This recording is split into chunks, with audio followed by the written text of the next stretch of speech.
people to call. Sure. But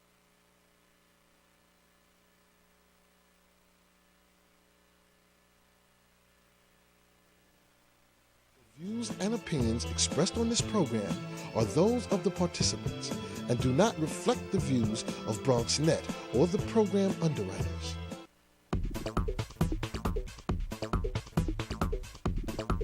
BronxNet. Your voice, your views, your vision.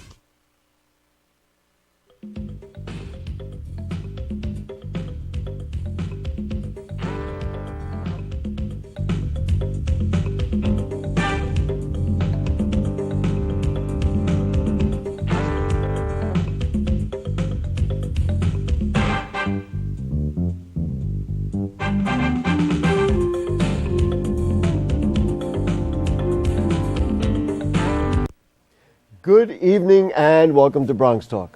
Mayor's budget for the next fiscal year called for cuts to more than 42,000 after-school and daycare slots across the city. Nearly 7,000 of those were in the Bronx. Parents and community leaders said that if this were to go through, it would put working families behind the eight ball and negatively impact the growth, development, and futures of the affected youngsters.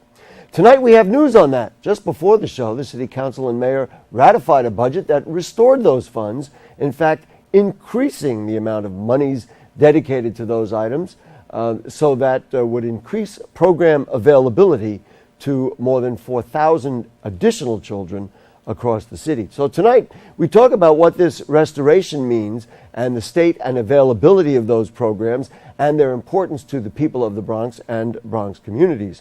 If you'd like to talk about after school and daycare, please call in at 718-960-7241 or email questions or comments to us at bronxtalk@hotmail.com, and we'll read those on the air during a future edition of our program. In our studio is the policy analyst from UNH, United Neighborhood Houses, which operates a number of settlement community centers throughout the city. Nora Yahya, good evening. Thank you for joining us. And the development director of Bronx Works. Always great to see Ken Small. Welcome back to the program. Thank you. For both of you, we certainly appreciate your joining us tonight, but we're going to start by going to the telephone, and I know Councilman Oliver Capel has joined us. Councilman Capel, good evening. Thank you for joining us tonight at the last minute. Good evening. Good evening. Why don't you just tell me and our guests and the viewers of the Bronx the news, what happened down at the City Council today? Well, at the City Council today, we adopted the budget for the fiscal year that starts next week on July 1st. And the budget that was adopted added a substantial number of daycare and out-of-school time, that is after-school programmatic seats for children in the city. In fact, added all the seats that the mayor had cut in his proposed budget, plus some additional seats. Now, in the next few days, we will be working out or actually learning about, because the negotiations went down to the wire, exactly which programs will be refunded. The total number of seats is going to remain, it's going to actually increase, but some of the seats will be shifted in terms of the centers where the services will be provided, and to some degree the providers will provide the service. Who makes that decision as to how they will be shifted and to where they will be shifted?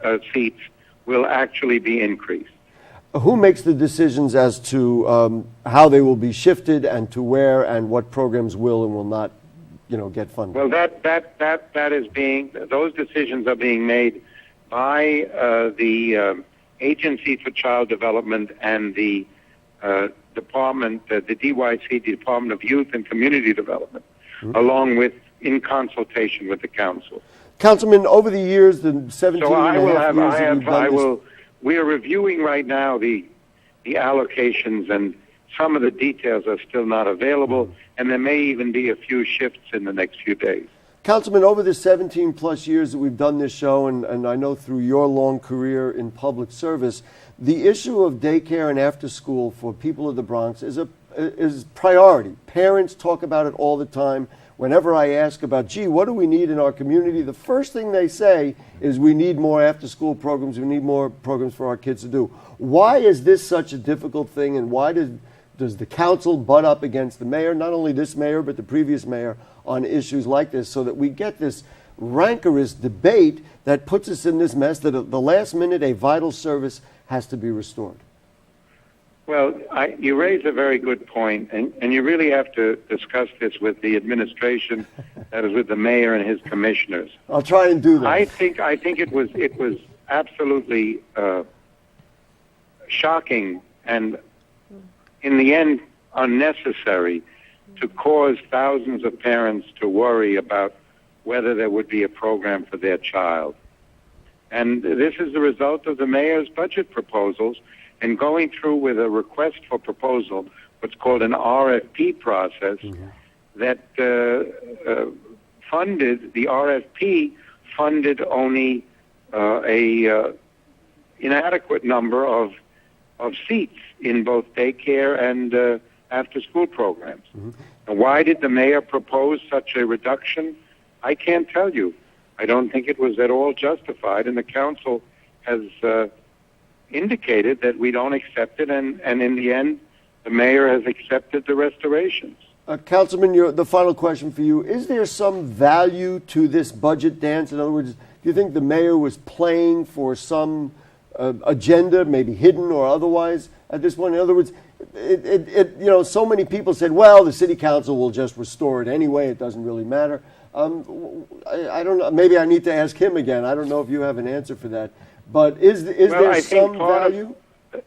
Part of the issue is that if the mayor funded everything that people feel is important, the council would probably press for more. So this way, since we're fighting just to restore what we already have, we are dissuaded from pushing the mayor to spend more, and the mayor is a very fiscally prudent official, and he wants to contain spending. So by cutting back on things that he knows the council is going to push for, he ends up satisfying the council but not meeting alleged needs for increased issues or increased programs. Right. So frankly speaking, we had hoped that we could fund some new priorities. Right. But because we had to fight for the old priorities, we didn't get to fight for any new priorities. Councilman, I'm going to let you go. I know you worked a long day and into the night to get this done, and we certainly appreciate you taking a few minutes, at least to lay it out for us so we all understand. And certainly as far as Bronx news goes, we're certainly among the first to report it to the people of the Bronx, and it's because of you, and we appreciate it. Well, in the end, what's important is that most of the kids who need these services will be receiving them. It's very important to give an early start to children. Great. Councilman, thank you very much. You're welcome. Okay. To our guests in the studio, we got a report straight from the City Council. First and foremost, we know exactly what's going on. Ms. Yaya, just reaction to what you heard right there. I mean, I guess you're happy that these funds were restored. It's bittersweet. I think I'm extremely grateful that these vital services to these working families were restored. However, I think I have some concern that it is City Council funding and it's one-year money.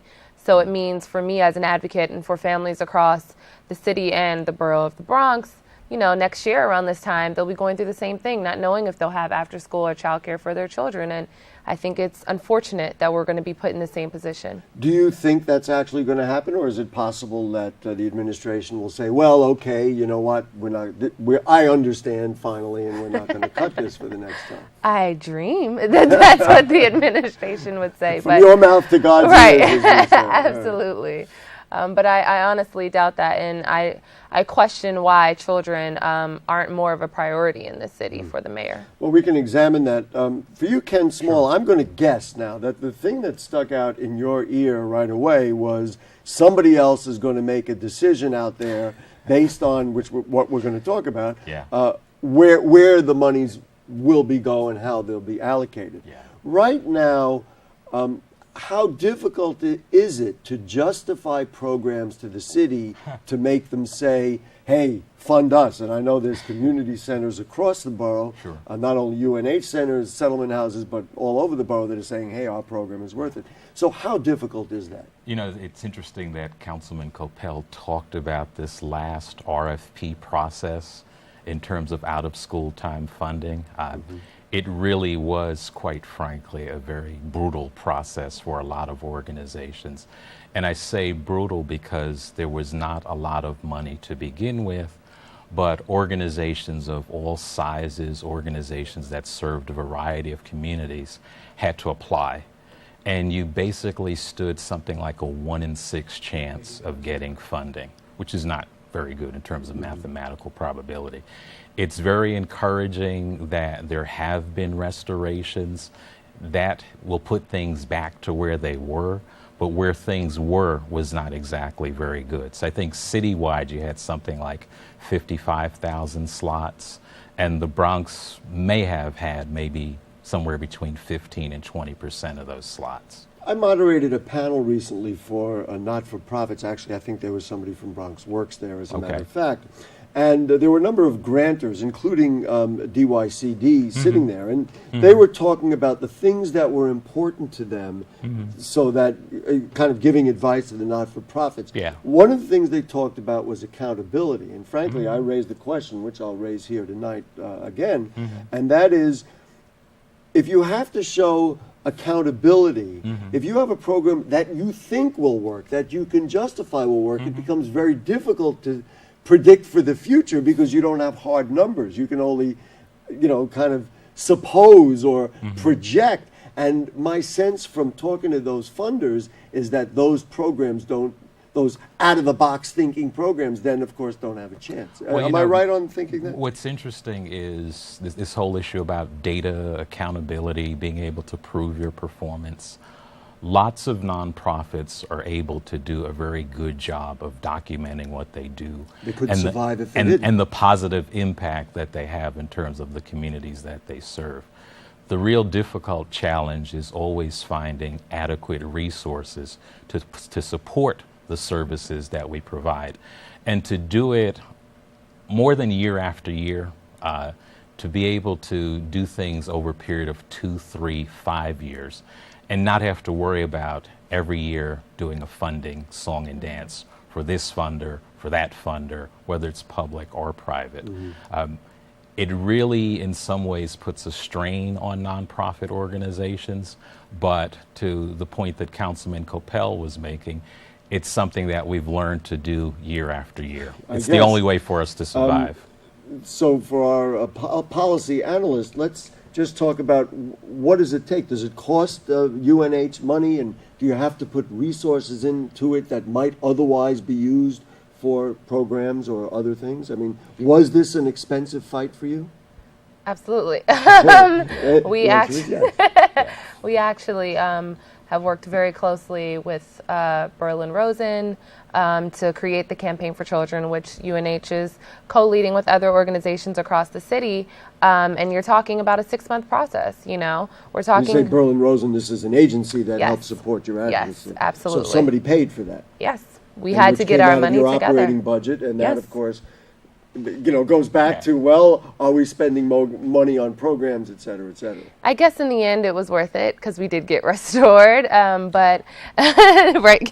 Well, but then the question that you raised is a good one. Are we going to have to go through this again? And then that keeps more taking cost. Money out of it. Absolutely. The city has talked about, DYCD at the panel I was actually at, talked about a program to support minority youth, which, according to the press reports, the mayor was actually digging into his own pocket to say here's $30 million. It's like a $130 million program. Are these the kinds of programs that can do well to supplant some of the work that, let's say, Bronx Works is doing or other programs are doing? Because after all, and I've had the discussion with Ken for many years, certainly supporting minority youth and their initiatives is an important agenda of his. I think we applaud the mayor for his initiative with the Young Males Initiative. But at the same time, a lot of that is focused on youth who have been involved with juvenile justice in some way, and it's not focusing on preventive measures. And I think that's what after-school childcare focuses on. And maybe you wouldn't necessarily need those programs if you had more after-school programs, if you had more childcare, things that prevent them from even having to go down that route. But this, again, goes right back to what my question was just before. So you want to talk about a preventative program. It's very difficult to show that it works if you haven't had the funding or if you've been struggling for the funding of those kinds of things. Kent Small, do those programs work? From our vantage point, yes. The issue always is having adequate resources and being in a position where if you're serving X number now, can you scale up to a higher number? Mm-hmm. So we have documentation that says, yes, the things that we do, whether it's preschool, after school, summer camp, whether it's working with disconnected youth, we have data that says it works. The issue always is there's always more children out there who need the services that we provide. And the issue is getting a critical mass of resources on a consistent basis so that that becomes reality. And so that every year we're not doing some kind of budget song and dance. We're not begging funders at the last minute for something that's really essential, but we have a sense of where the funds are. We're in a position where we can better plan one year to the next. I'm going to say this with the utmost respect of knowing exactly who you are and where you've been, and that you've been in the Bronx and working in our communities for a long, long time. There was a point probably just before 2000 during the Giuliani administration, where the code word was put out that midnight basketball doesn't work. And that started a dialogue in the city that continued to hit on these kinds of programs. So I'm going to ask you straight out, if you could run a midnight basketball program or operate it from UNH's vantage point to really put it in place and say, we're going to do these things, would that be successful in maybe lowering the cost for criminal justice and juvenile delinquency and those kinds of things? Gary, or is it a waste because you're just dealing with a lot of people who are taking money and they're not really turning out? BronxWorks, in fact, had a midnight basketball program. And from what my colleagues tell me, it was a program that had a considerable amount of success. Part of why it had a success is because we had partnerships with a number of other institutions, including the Office of the Bronx District Attorney. So from our vantage point, midnight basketball was something that worked. Again, the struggle was being able to sustain funding for it. I think sometimes when it comes to the agendas that elected officials and others have, sometimes there are things that actually work, but for whatever reason, a particular person doesn't like it, doesn't want it to work. And as a result, you wind up having a lot of negative media coverage about it. Not to disparage the media, but oftentimes... Hey, be careful now. Oftentimes, if something is put out, it's looked at as, if you will, kind of like being the truth. And unfortunately, there's a lot of folk, Gary, who are not like you, who drill down, who dig deep, who look for the story behind the story. Well, now this brings up this whole idea of accountability. And I think the perception of the city, certainly when I sat moderating that panel and heard people from the city talking about what was important to them, there is this feeling that not-for-profits, in many cases, if they put money in, it doesn't go to programs, that there's a lot of waste in there, that there's a lot of, in other words, they want accountability for every single penny that's spent so that we don't just hire extra people. Talk to me about the process from an umbrella agency like UNH of making sure that all the settlement houses that you are responsible for and to really are lean and mean, and every penny you get goes to programs. Or is there waste out there that you're concerned about? No, I have the absolute faith in the settlement houses, so much so that one of our agencies, which I won't mention, but they have lost their assistant executive director because he wanted to ensure that there was more programming, and he'd rather go and find another job knowing that his educational background would allow him to find another job. So he sacrificed his job so that his staff could stay there and so that more slots would be there. He, in essence, sacrificed his salary so they could do those Yes, kinds of things. absolutely. So I think that just goes to show that the morality of settlement houses in particular, make sure there's no fat. And honestly, at this point, there isn't any fat. They're down to the marrow. You made right? him laugh. I know, I can see that. So I think they're struggling. And I think if they had the resources that they could put 5% of their budget to say, hey, let's bring an evaluator in here to show and prove how successful we are. But where are those resources coming from? Mm-hmm. So. In terms of, and again, Ken and I have been doing this dialogue for many, many years, but with other people who work in community centers, settlement houses, et cetera, one of the tricks to survival is many, many different avenues of funding. And I'm sure, I know that UNH certainly would recommend that. How alone are the agencies to do those things, and how much is UNH able to support those agendas with, whether it be policy or technical advice and things like that? So it's not only if you, God forbid, would lose funding from the city, you'd be able to move from maybe some other source and get funding. Oh, we provide a lot of support with that. We make sure that majority of our agencies apply for the RFPs, that they are applicable to their agencies.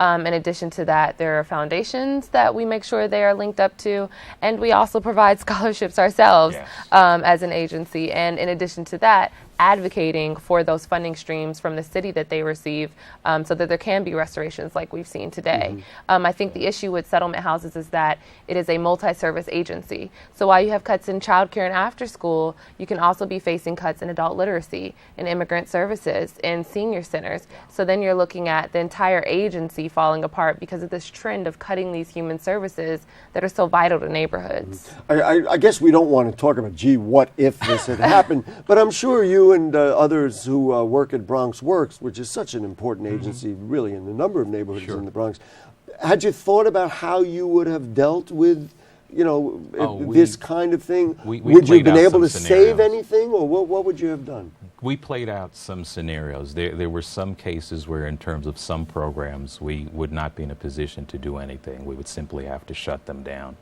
In other cases, we would have to scale back the scope of services considerably. So if, for example, the program now serves 200 people, maybe we could cut back to somewhere between 50 and 75.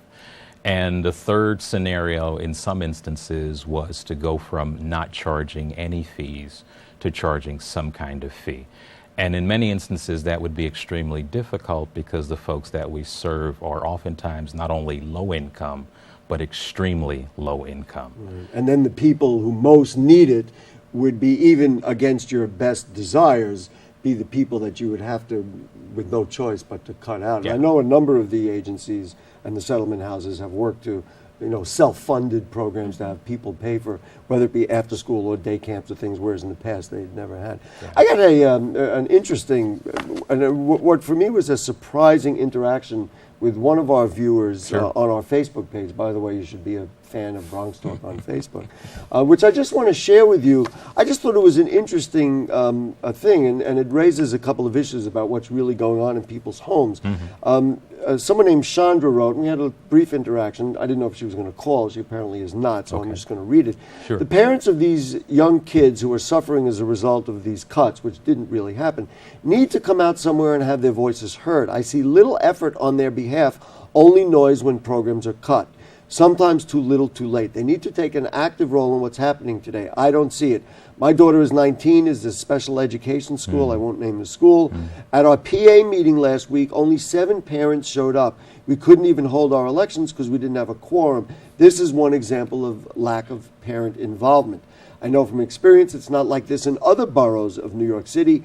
Bronx parents have to get their game on. You and I can fight and advocate all we want, but without the parents, we won't get too far. Yes.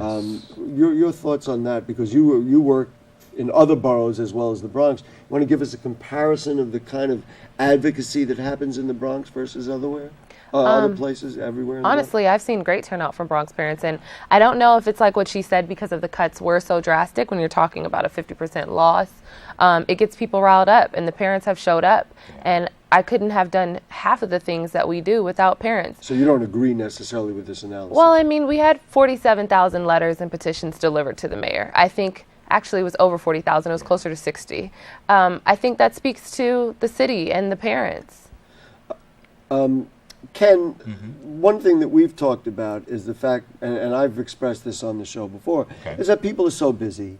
People, parents are working one, sometimes two, maybe more jobs. We may have single parents who just don't have, frankly, the time.